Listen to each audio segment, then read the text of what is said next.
El episodio de hoy está en inglés. Es la historia de Dani Navarro, un exitoso corredor de bienes raíces que pasó 8 años en la cárcel y con quien conversé sobre cómo superar las adversidades.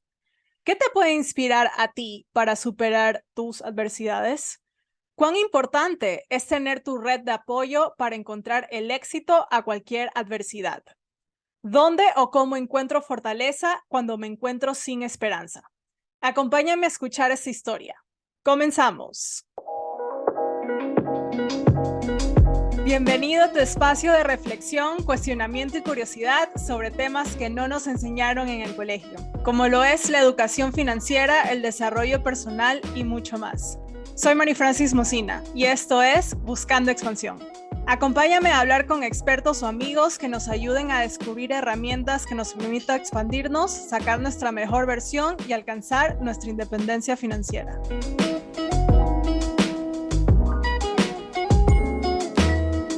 Hola chicos, ¿cómo están? Bienvenidos a otro episodio de Buscando Expansión. Gracias por estar aquí. El día de hoy tenemos un invitado que solo habla inglés, pero creo que era demasiado importante su historia porque él estuvo 8 años en la cárcel por la venta de drogas en Los Ángeles, California. Yo también vivo en California y nunca he hablado con nadie o he escuchado de primera mano acerca de alguien que estuvo en prisión. Siempre he escuchado historias o lo que vemos en la televisión o en películas de que es gente que nunca sale de ahí, que prácticamente están en una carrera de la rata, entrando y saliendo de la cárcel, que es imposible tener una vida normal y todas estas historias negativas. Aunque hoy en día nuestro invitado se dedica al negocio de vender o alquilar casas, decidí que él compartiera su historia en el podcast porque siento que puede ser similar a la hora de alcanzar nuestra libertad financiera. Muchos obstáculos o adversidades se pueden presentar en el camino y puede haber mucha bulla exterior donde te pueden decir que nunca lo vas a lograr, que no vas a salir de esa carrera de la rata, que si te caíste ya no te puedes levantar, ya no tienes tiempo y otro tipo de opiniones que te alejan de donde quieres llegar. Es por eso que invité a Dani Navarro, quien tuvo una gran adversidad, pero usó eso a su favor. Y ahora vamos a cambiar la conversación en inglés y justamente hago un paréntesis aquí para hacerte tu pequeño recordatorio también para que estudies o practiques tu inglés, ya que es una herramienta súper poderosa para tener más oportunidades en tu vida, tanto personal como profesional, y por supuesto para buscar tu expansión. Hi Danny, how are you? Doing amazing. Thanks for having me today. No, thanks to you and sharing with all our listeners about your story, which I thought that it was very interesting to share. Thank you so much for being here. No, thank you. Thank you for having me. Yeah, I wanted to, because I was in the introduction saying that you have a very interesting story. So I just wanted, if you could please share with us a little bit of your story. And I know that it was in prison. You were in prison. So I have never talked to a person that it has been in prison. So I was wondering, how do you end up there? Oh my God. Okay. You have never talked to anyone that's been in prison. No. Wow. Okay. So yeah, so I mean, I from 18 to 20, 26, 27, I got out when I was 26, 27. I was incarcerated and I got incarcerated in 2004. I was 18 years old and I got charged for conspiracy to distribute methamphetamine in Los Angeles. And and that was the beginning of this journey that I went on of going to prison. And out of all that time, I was sent. I ended up doing around 8.5 years. it, inside. So in In prison. prison, yes, 8.5 years. Yes, so from 18 years old to almost to 27 years old. Oh, wow. So what happened during those 8 years that you were in prison? I mean, what did you do? Like, how is inside there? Like, Do you do like activities? Do you talk to other people or just sit there? Well, um, it's not all what you see on TV, right? Like you look at TV and you see these shows and it's but there is a lot that is very similar. But looking back, the sentence went really fast and quick. But if I can go back in time, going through the months and the days and the years, it went extremely fast. Okay. It went fast. I mean, there was times that it did go really slow. But at the end of the day, it was a lot of time I was away from my family. So, 2 years into the sentence, um, I made a personal choice, a decision that I wanted to come out better than how I came in. And I always share this that I picked up this book that somebody gave me in there called Think and Grow Rich by Napoleon Hill. All right. One of the greatest books. Not knowing about, not knowing, I never really read. I really never, really spent any time studying and, when I was released, when I was out, prior to going to jail. So when I picked this book up, I didn't really know anything about personal growth, self-development. Little did I know this changed my life. That book alone changed my life because from there, I made a decision that I wanted to change my life. I wanted to do better. I wanted to come out as a productive member of society. And that was the start of my journey in 2006. And from then on, I decided like every single day I wanted to be better. If it was exercising, if it was reading, I would work, I would have my job in there and I would read so many different books, Tony Robbins, Les Brown, Zig Ziglar, um, all these different self-help, personal development books, biographies on successful people. I was reading because I was fascinated by the teachings and I wanted to learn, I wanted to grow. So when you're doing that, all those books and all those readings, like you're gonna start to think different. And so now I had a different outlook of like, well, hey, you know what? I'm going to come out better than how I came in. And I'm going to make the best of the time that I have in here. And I'm going to change my life. And that was how I operated. That's how I was thinking every day um, throughout my sentence. Wow. So it looks like you actually use that time to actually be productive. Like you said, you were exercising, reading books, but then at the same time, I feel like there were obstacles as well. I believe that, I mean, it's pretty human not to have the energy or the mood to be always, in a great mood and with a lot of energy. So what were some obstacles that you face on your journey? During this Yeah, this great time. and great question. And I did have a lot of obstacles, but it really also comes down to like and it's like it's not fake, right? Like it's like you can't always be positive and you it Right. but most of the time, set 80-90% of the time, I am in that positive mindset. And I do have that mindset. Um and that even out here, like there's a lot of obstacles, stuff going on, but in there, I mean, I was depressed, I was, stressed. I would wake up in the next day, I would wake up and I would have a really bad headache because I was stressing. Then I had all this stress built up. But I learned to build a very strong mindset to understand that this was like just temporary. This situation was temporary. I was gonna get through it. I don't know how I was gonna get through it, but I was gonna make it happen.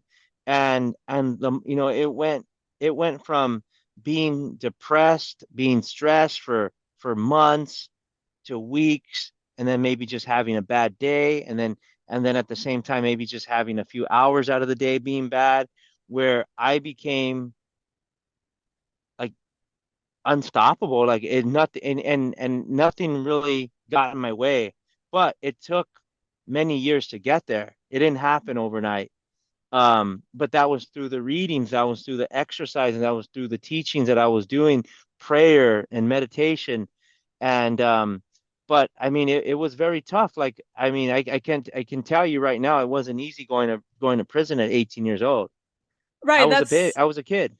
That's why it's so amazing that, and because, yeah, in media, or maybe we talk to other people, like you said, they're always positive. And for example, for me, I feel like that's human, that's not real, that I'm always like in the mood to study or read or exercise or do whatever I want. So sometimes I just want to lay down in bed, calm down, and maybe rest about all this information. Because, yeah, I study a lot for this podcast, or for, do whatever I want. So I was wondering, you said you meditate or maybe do exercise. Those are the tools that you use to overcome when you were not feeling good, or maybe you had some other techniques? Yeah, yeah. So um now, right now, what I do, right, because every I have a lot of different stuff going on. I sell real estate. So we're working with clients, buyers, sellers. I invest in real estate where I'm doing construction on homes right now. I'm doing construction in my house right now. I'm doing construction on investment properties. So there's a lot of different moving parts. And it's all outlook, it's all your perception. And like I can just say today, like, well, man, all this stuff's going on, but no, I get to do this. I have the opportunity to do this every single day. And I've been blessed.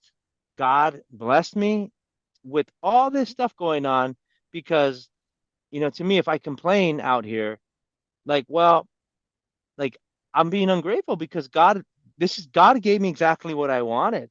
Everything out here, like everything I have is, I wanted this. So, so I always change my perception, my outlook that I get to do this.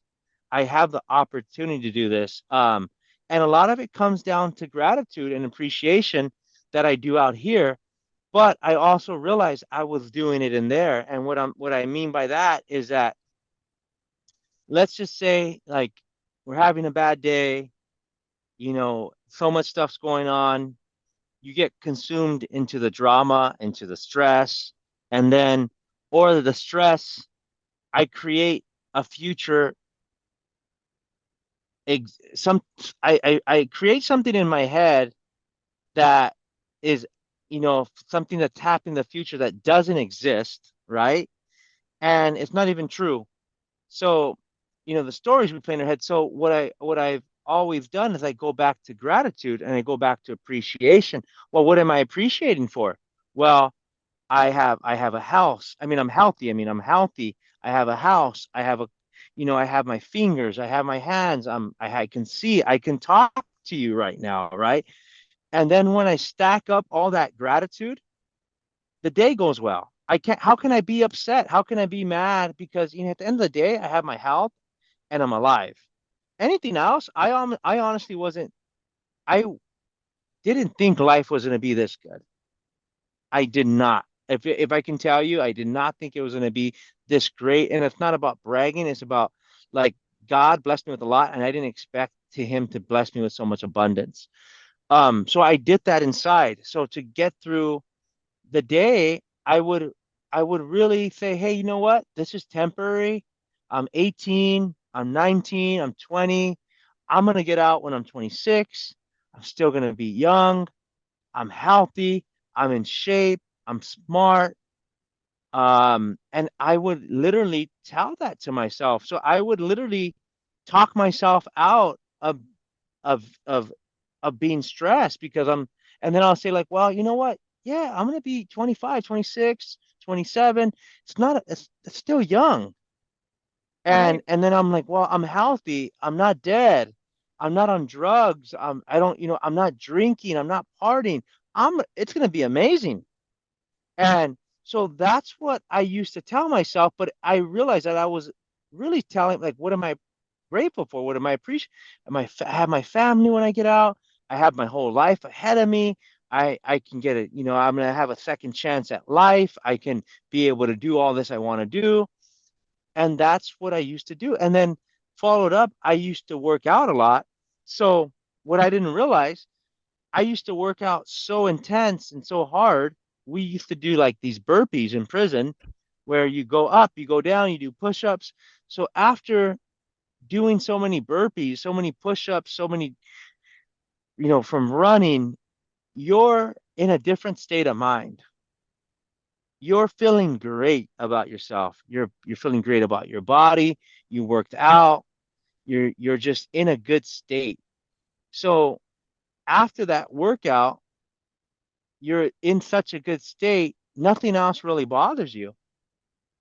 And I Exactly. didn't realize that, but it's true because when you're out here after a good workout, somebody cuts you off, you get an angry client, you're not bothered by it because you had a great workout and you're just vibing so high that you can't even like that doesn't even like okay, all right. And I did that in prison not knowing what I was doing to recently, and I was doing the same thing because I would be so tired, exhausted, and I would feel so great about my body, feel great. I just felt like amazing. And so stacking all that good feeling, I would get by the day. And then same thing, I would get up the next day and do it again. Wow. Yeah, that sounds amazing. And yeah, Mm, exercising, working out is so important and we just take for granted. It's like, oh yeah, correct. it's just to have a incredible body, stuff like that. I feel like just go walking around your block, it's enough to feel you better, just walking. Exactly. Any type of physical activity. Also, to a lot of prayer. A lot of prayer. I would pray in my bed at night. I would pray when I was walking the yard, and I would just, ask God to give me the guidance, to give me the wisdom to help me get through this journey.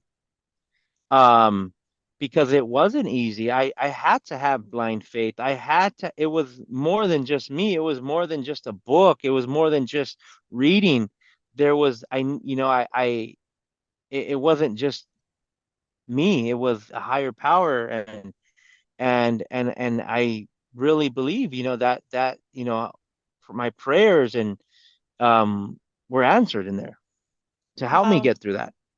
Incredible. And also, now that you mentioned that as well, I was wondering because it looks like you support yourself. It's like you talk to yourself and be like, yes, we can do this. This is temporary and all this like positive affirmations. But also, I was wondering if you had like a support system. Maybe it was the community inside of prison or maybe your family to that help you along the way. How important was the support to your success?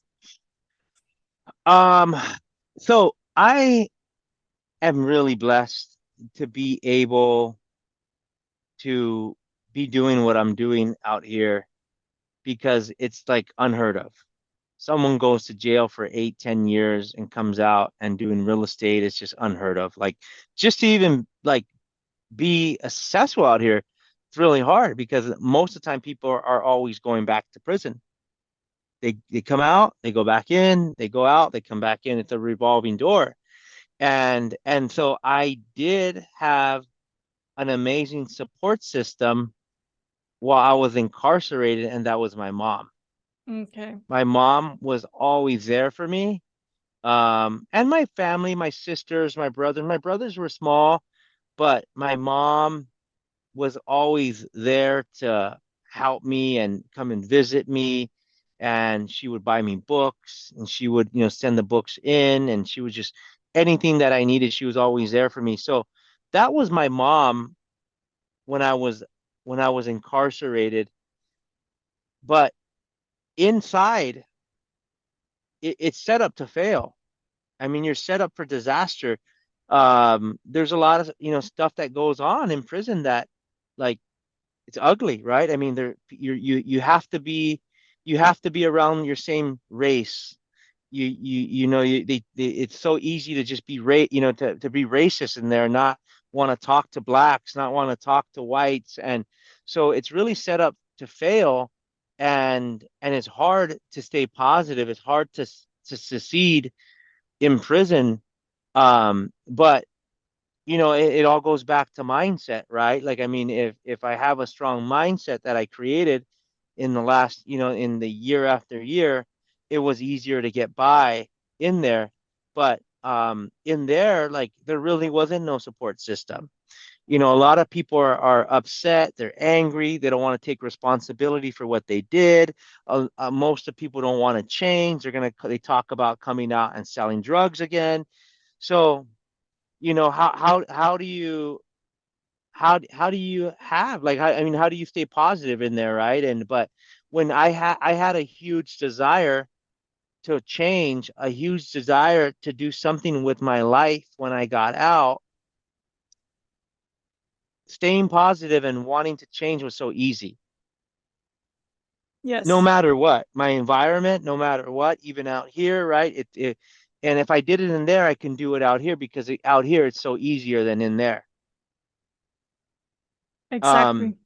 And then when I got released, I started hanging out and meeting people that I admired to be like, and then I started hanging out with people that were mentors and role models and coaches that that were successful out here. So my support system got bigger out here. Okay. And then, yeah, inside in prison, you didn't have any friends. It looks like you. Well, you have acquaintances. You don't really have Okay. friends in there. Like, I mean, you have friends, and I have friends that are still my friends out here from Okay. prison. Oh, I all still right. talk to them, but we're on the same journey. We're all trying to get better. I have a friend that I helped him get his real estate license. And so I help like because though they're still my friends and they're like brothers to me. They're not just friends. They're like brothers because I did so much prison time with them that you see them every day, you hang out with them, you talk to them every day. So they become like a brother. But there's very few, that want to change. And it's like anything, right? You're going to attract the right people in your life that are on the same page. But like in there, you really didn't have anybody that really like wanted to help you and support you. And hey, you know what? Like, what are your goals and all that? Like, it's just, you get up, you go exercise, you go eat, you go to work, you watch, they have TVs and movies and sports so you can watch and get stuck to a TV. So like it's a very negative environment. Wow. Okay. Yeah, that's what I imagine, but maybe on the road you also find maybe good people that wanted to, change as you, but it looks like that didn't happen the way you Yeah. wanted. And I had more friends that were, that I kept in contact with that were friends in there. And then, they come out and they get back into selling drugs and then they go back to jail. It's very common. So, Wow. mhm. So But mhm. to all those people that were in back and forth in prison, what make you find strength? Like you said that, yeah, you had this mindset that changed you, that you didn't want to go back to prison, that you want to be better, but how, or maybe people can find that strength that you have to not go back? Because yeah, it's easy to say, oh yeah, I'm going to change, my life is going to change, but in that period on actually working on being better and actually find that strength, how do you manage to actually be focused and continue on your road of success instead of like the other people in prison that they were back and forth? Well, at some point, I know I said the time went fast, but if I really, really think about it, it was really slow and took, felt forever, right? But it's when you have a vision and let me go back a little bit. You get tired of doing prison time. Okay. You got to get up at a certain time. There's prison rules, there's prison politics you have to follow. every day at 4 o'clock, you have to stand up and they count you in there. It's like your life, in there is they tell you what to do, right? They tell you when to go eat. They tell you when you can shower. They tell you when you have to get up. They tell you when you can make phone calls. Everyone is telling you what to do.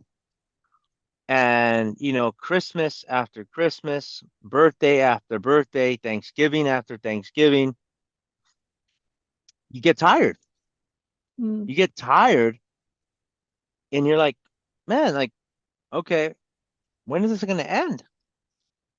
And so, at some point I just, I was tired of doing prison time. And so, you know, I didn't really get to live my life. Right? I was 18, um, just turned 18. So what much of a life did I really live? I didn't really have that much because I was so young, right? So, Exactly. so a desire to live a life, a vision to succeed is what I had. And I had a clear vision what I wanted to do. Maybe it wasn't clear all the way, but I knew that I didn't want to do more prison time. I didn't want to commit crime. I wanted to be a normal person out here in the world. I wanted to succeed and I wanted to get an opportunity to live a normal life. Go out and date, go out and eat to a restaurant, go to the movies, go out on vacation. I didn't do any of that. I was so young. So all that I had a desire to do all that. So I know it's and I talk about it now, but it was very hard and very difficult, but that's what kept me going. And I would just focus on one day. I would just focus, well, today. And I would literally forget about the outside world. And maybe that wasn't the best, you know, approach, but and I do it out here, but I just block everything out. I block out everything. I block out the outside world because the outside world didn't exist to me. My world, my life was there. And all I was focusing on was getting by that day. Then one day led to 2 days, 2 days went to 3 days, 3 days went to 3 months, three months went to 3 years. And that's how it was. And it's like exercising. We want to work out one day and then another day, and then we stack. And and it was mind games that I had to play with myself. I would never count days, I would never count months, I would count years. So I'm like, 8 years. All right, 7 more years, 6 more years, 5 more years, 4 more years, 2 more years. Okay, now 12 months. And then that's how I learned to count my time. Wow. And what is one thing you wish you had known when you were there to overcome your struggles? One thing I wish I would have known is that in prison or prior to going to prison or just in general. In general. Um, well, everything art in my, the way I look, life is always happening for us, not to us, right? Everything, right? The good, the bad, it's always for us. So, unfortunately, I had to go to prison, and that's just what it is. I had to go to prison to be who I am today, to be able to be on this podcast with you and share my story and change so many lives. That's just what it is. I had to go through what I had to go through, so I don't regret the prison time that I had to do. So, you know,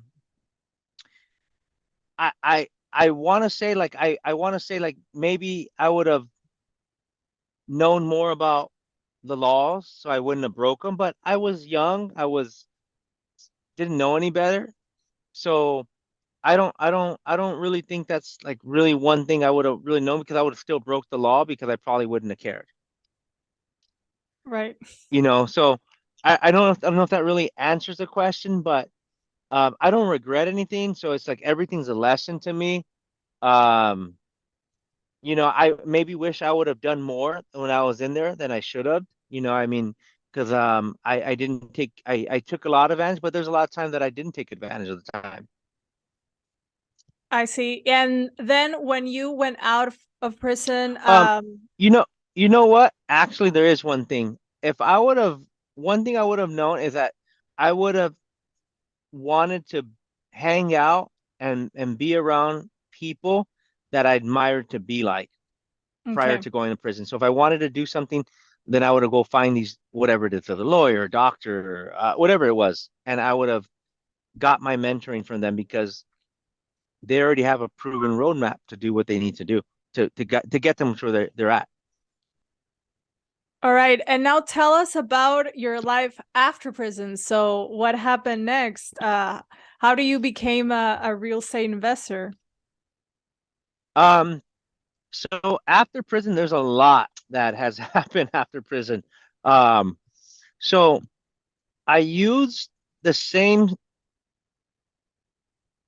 stuff I did while before going to prison. So, and what I mean by that is that when I was selling drugs, what did I do? I went to go hang around what I thought were successful Mm, people, okay. successful drug dealers.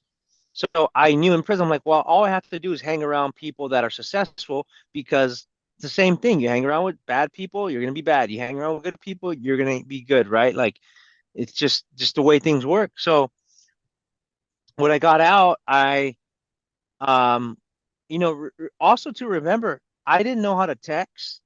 I didn't know how to do an email. I didn't know how to do a job application.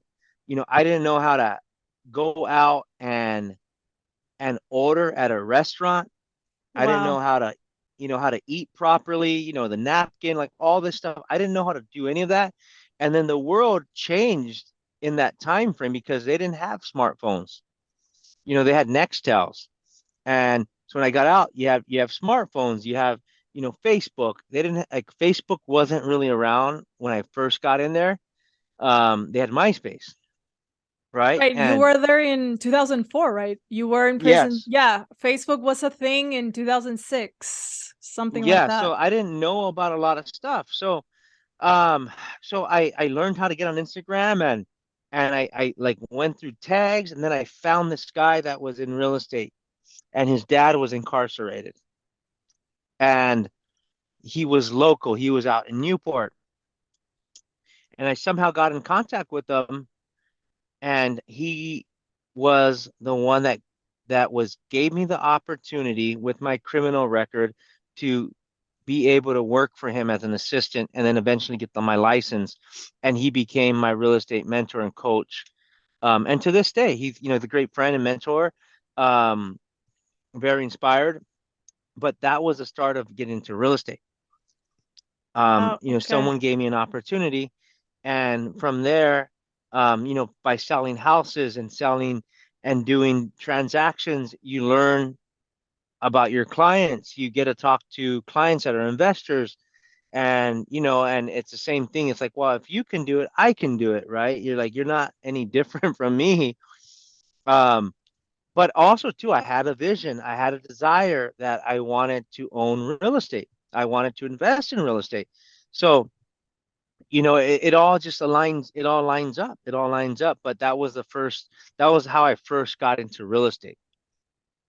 I see. And then the rest is history. The rest is history. Like, I mean, it's been a blessing. And, now we do real estate sales, we do investing, we do short-term rentals, everything. Like I'm able to do a little bit of everything.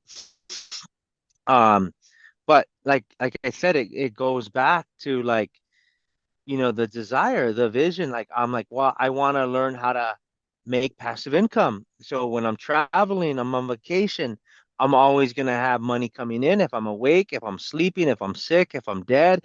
Like there's always gonna be money coming in. And that's the beauty of real estate. So, and that's the it was free school. Being in real estate is free school because I get to talk to clients that are successful. I get to learn, what they did, and then you get to see what they do, and then you just copy them. And and we can get there faster because we're in the business. Well, then I was wondering, like, are you local only? You sell houses in Orange County, California, or in other So states? no, so I'm living my dream life. Cool. Living my dream life, and I always tell myself every single day that I'm on vacation. Every day. The more I start telling myself this stuff, it's gonna come reality. And truly, life is a vacation.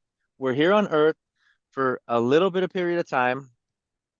This is a vacation. Enjoy every day, embrace the struggle, embrace the work, embrace everything, and have fun, enjoy it, be a good person, and enjoy this. And so that's why it's like I always say, I'm on vacation every single day. I'm living my dream life, and everyone like people laugh and they're like, "Oh, you're right." Well, I really am living my dream life.